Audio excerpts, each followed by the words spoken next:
Sistem jangan langgeng, manusia ozon degrafra ser, ozon degrafra bungdeng ma jengna skim nanggo.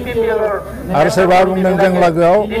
bandel kenanggo arus jengna kamane kenanggo. Bebaidi manse ozon pra payden. Kintu 5 years plan, 10 years plan, Bharat Sarkar abar seli. Da planning o jela thangem ba 1-2 bosora kamane mawnanggo agabra.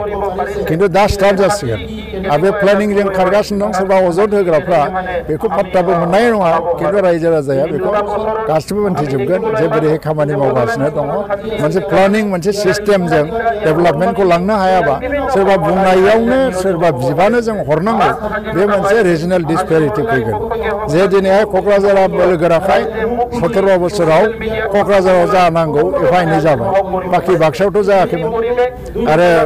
उदालगुरिया एसे बोलोगोराखाय एफा एनै जाबाय दे चिराङावथ' बाराद्राय जायाखैमोन बिजनिथिं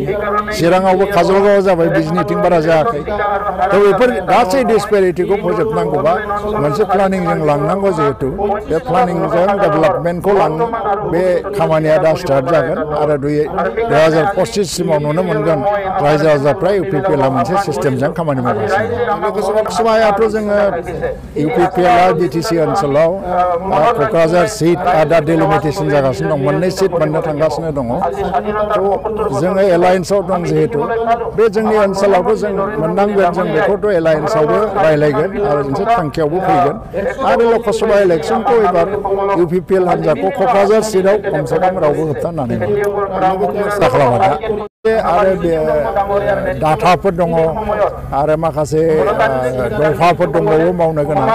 बेफोरखौ जोङो लासै लासै मावलांगोन खारन इउपिपिएलआ दिनै 2 बोसोरल' सासनाव दङ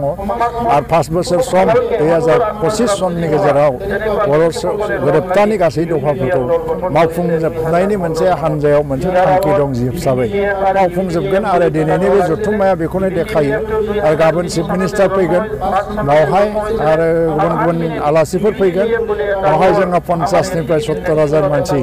जमा खालामनायनि मोनसे थांखि लादों बेनो दिन्थिगोन जे फैगौ समाव इउपिपिएलआ माबोरै दावगालाङो